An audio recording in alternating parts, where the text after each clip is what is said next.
So, today we're going to break down a heist that is so brilliantly planned, so perfectly pulled off, that it manages to fool absolutely everyone. We're talking the cops, the FBI, and even the thieves themselves. Okay, let's set the scene. It's late at night in Los Angeles. An armored truck, the kind that carries millions of dollars, makes an unexpected stop at a donut shop. The guards are just grabbing a bite to eat when, bam, a black car screeches up. 4 masked men jump out, and they move like a SWAT team. They ambush the guards, and when the cops show up, all hell breaks loose in a massive firefight. The crew gets away with the truck, but when they finally get it open, it is bone dry, completely empty. So, the opening act of this whole thing is a violent, deadly shootout, all for a truck that had absolutely nothing inside it. I mean, the level of professionalism here is just unbelievable. These are not your average bank robbers. The way they handle their weapons, their tactics, the way they systematically take down trained police officers, it all screams ex-military. And to top it all off, before they peel out, they plant a bomb just to wipe the entire crime scene clean of any evidence. Back at their hideout, the crew's leader, a guy named Roy, confirmed the truck is empty. And yeah, that was the plan all along. But he is absolutely furious. He had one rule: no casualties. Now they've left a trail of dead cops, which means the entire Los Angeles police force is going to be hunting them down with everything they've got. All right, let's flip the script and meet the guy on the other side of this chess match. We're about to meet the incredibly relentless detective who's been tasked with bringing this crew down. And this really lays out the 2 major forces that are about to crash into each other. On one side, you have Detective Nick. He's this tough, plays by his own rules kind of cop. In fact, he's so infamous they call him a police goon. He's the type who just never, ever gives up. And on the other side, you've got Roy, a calculating ex-soldier, a master planner, leading a crew that's as disciplined as he is. You just know this is going to get messy. So Nick gets to the crime scene, and right away, his gut tells him something's not right. An empty truck? He knows this was just a rehearsal for something much bigger. He starts connecting the dots real fast.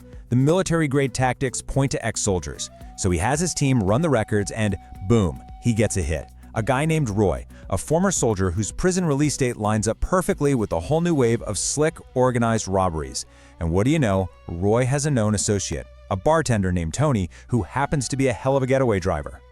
Nick isn't the type of cop to wait around for warrants. He tracks Tony down after his shift at the bar, lays him out with one punch, and drags him off to some abandoned warehouse. When Tony wakes up, Nick gives him a choice that isn't really a choice. You either become my informant, or things are going to get a whole lot worse for you. Tony, who swears he's just the driver and doesn't know the big plan, immediately agrees to feed Nick info to save himself. Okay, so remember that whole empty truck thing? That wasn't the show. That was just the dress rehearsal. The real target is so big, so audacious, that everyone thinks it's impossible. Roy finally reveals his real target to the crew, the Los Angeles branch of the Federal Reserve. Now, this is not just some bank. It's a fortress. People have tried to rob it 57 times before, and every single one of them has failed. It is literally the bank that holds all the other banks' money. But here's the twist. They're not going for the new trackable money in the vault. Nope. Their plan is way smarter than that. They're going after the $30 million in old, beat-up bills that the bank is scheduled to destroy and take out of circulation every single day. And this is the absolute genius of the entire plan. You see, right before those old bills are turned into confetti, their serial numbers are completely wiped from all federal databases. That means they're stealing money that, as far as the government is concerned, doesn't even exist anymore. It's untraceable. It's ghost money. So Roy lays out his masterpiece plan for the team. It is a work of art. Step 1, create a huge, loud diversion by hitting a smaller bank to draw every cop in the city over there. While all the chaos is happening, they'll use their stolen, now repainted armored truck to just slide right into the Federal Reserve. Their inside man, Tony, will be smuggled into the counting room hidden in a cart. He'll cause a power outage, grab the old bills, and dump them in a trash bin to be picked up like it's just another day's garbage. So Nick has Tony feeding him info, and he thinks he's finally got the upper hand. He thinks he's one step ahead.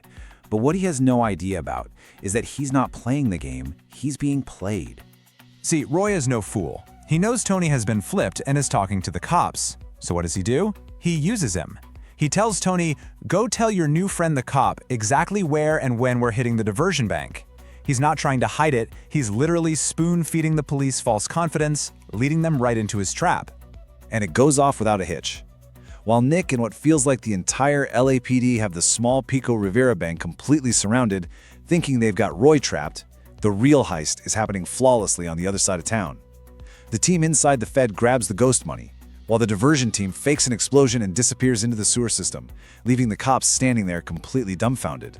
But Nick is relentless. He's not going to let them get away that easy. He somehow manages to track down Roy's crew while they're stuck in a massive traffic jam, and it leads to this insane, brutal firefight right there on the freeway. It's total chaos, and one by one, Roy's crew gets taken down, until it's just Nick and Roy in a final, deadly face-off. So Roy and his whole crew are dead. The case is closed. Nick should be celebrating, right? He won. But as he's looking over the aftermath, there's this one nagging detail that just doesn't make any sense.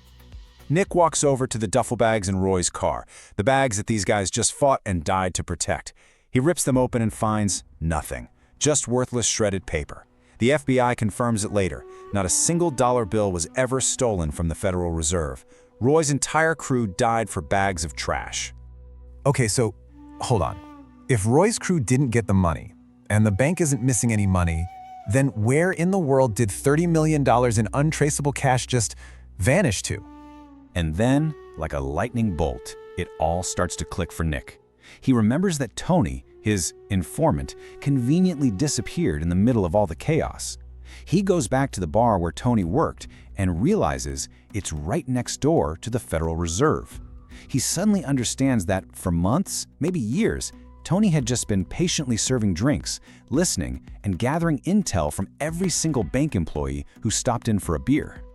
The shocking truth is, Tony was never just the driver.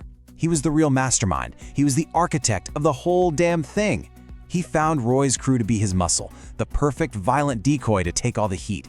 And he used Detective Nick as his personal pawn, feeding him just enough information to make sure the police were always in the wrong place at the right time.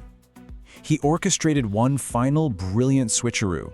While Roy's crew was chasing down a decoy garbage truck filled with shredded paper, Tony had a second identical truck, the real one, pick up the bags filled with $30 million in cash and just quietly drive off into the sunset.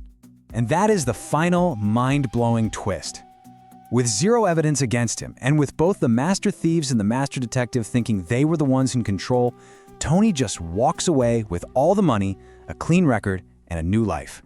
And as the story ends, we see him, now in a bar in London, right next to a diamond exchange, already scoping out his next impossible target.